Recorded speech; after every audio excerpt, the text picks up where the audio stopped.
Oleksandr Kraiev is an expert in the Foreign Policy Council at the think tank Ukraine Prism, and he joins us live from Kyiv.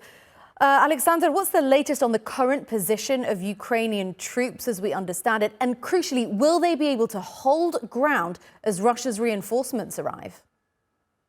Well, several hours ago, just before our broadcast with you, Ukrainian president and Ukrainian chief of staffs gave a public conference on the current situation in Kursk Oblast of Russian Federation. And as of now, according to Ukrainian intelligence and according to Ukrainian president and chief of general staff, Ukrainian forces control more than 1,000 square kilometers of the territory of Russian Federation.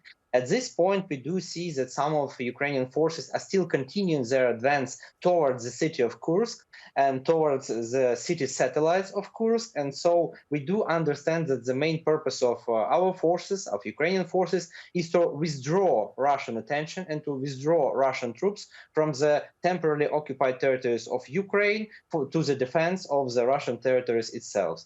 And to your second question, will the Ukrainian troops hold their ground against the Russian reinforcements? Well, we do see some reports, for example, the latest one from the Forbes, that Ukrainian troops already began creating some defense lines, including trenches and including anti-tank defense lines in the territory of Kursk region. So definitely, at least a part of Ukrainian forces are getting ready for defensive operation in the region.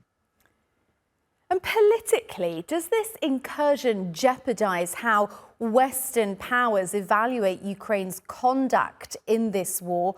Or are we to assume that Western powers have effectively accepted this invasion of part of Russia as a valid tactic after 2.5 years of war?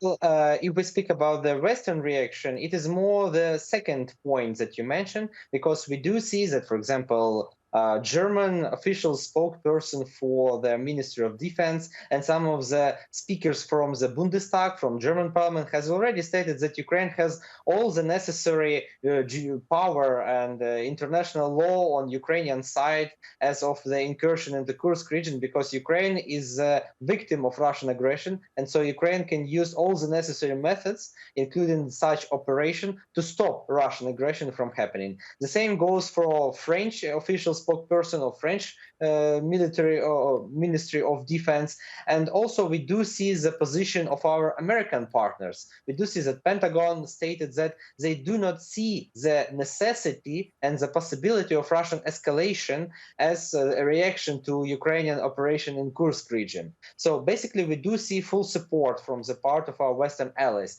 Additionally, we perceived a new patch of military equipment coming to Ukraine from the United States just this week during the operation in Kursk region. So basically, we do understand that the whole part of Western allies of Ukraine do support such active and to some extent provocative actions on the side of Ukrainian armed forces, because they do understand that only with such active defense measures, only with such provocative and active operations, Ukraine will be able to stall Russian offensive, because on the amid the backdrop of the Kursk operation, we should not forget that Russia still conducting offensive operation in Donetsk, Luhansk, and Zaporizhia Oblast of Ukraine. And as they say, sometimes the best form of defense is attack.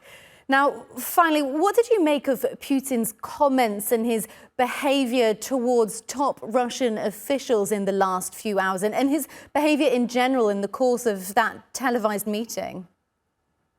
Well, first of all, we should mention that the general attitude of Russian leadership and of Putin himself has changed dramatically starting from 2022.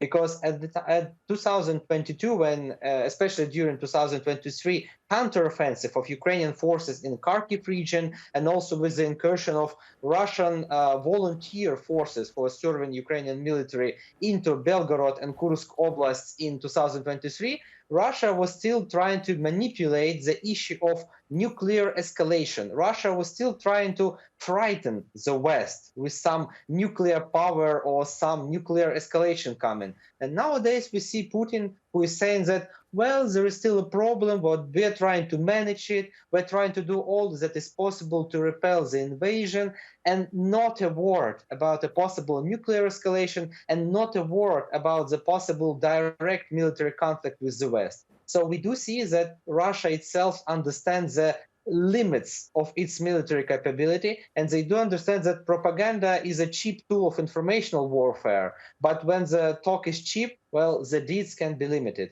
So we definitely do see that Putin is far less, let's say, rhetorical on the issue of repelling Ukrainian incursion. All right, Oleksandr Kraiev from Kyiv, thank you so much for your insight.